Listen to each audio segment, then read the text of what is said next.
So we're talking this morning with Luke Challenor, who is the lead facilitator on the Moore Stephens Queensland Leadership and Management Program Level 1, in and around some of the interesting topics that participants will cover on that program. Luke, what can participants expect in terms of some of the topics and some of the key learning outcomes from the program? Some of the topics we're going to have a look at are leadership. So participants will learn to understand about their roles and the expectations from a Moore Stephens perspective on what leadership means at Moore Stephens, and understand about themselves and how they act as a leader. We do a personality profile where people learn a bit about themselves, and what we start to do there is build a journey of self-discovery so that participants can work out where their strengths are as leaders and where their opportunities are to develop.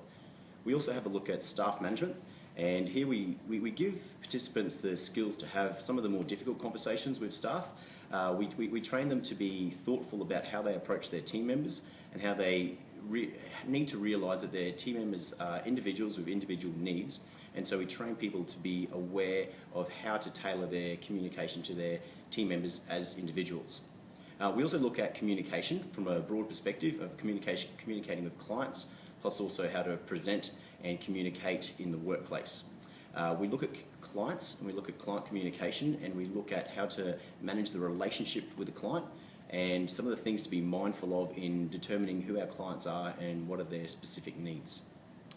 That sounds fantastic, Luke. And what are you really excited about ahead of this second program running? I really enjoyed, with the 2012 program, I really enjoyed how the team came together from a bunch of people who were fairly quiet on the morning of day one. And then by the afternoon of day one, you could see the team had settled down and really got involved in talking and discussing and sharing and speaking about their own specific needs in their own office environments. I really enjoy seeing a team come together as part of a training program. Fantastic. And so February is the start of the second program. And what can participants expect in terms of the amount of work sort of in and around the program?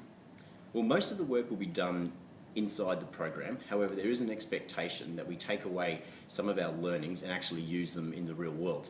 We've set certain projects and tasks for participants to do in between each of the modules, and they generally only take a few hours to complete. But what we're really looking for from participants is that they'll take the learnings away from the classroom and actually use them in the real world. We then like to get our participants to discuss with their managers and their staff about what they're learning and get some feedback on how effective the learning has been. Fantastic. Well, Luke, it's all ahead of us. We look forward to the 2013 Level 1 program and look forward to seeing you in February. Thanks so much. Fantastic.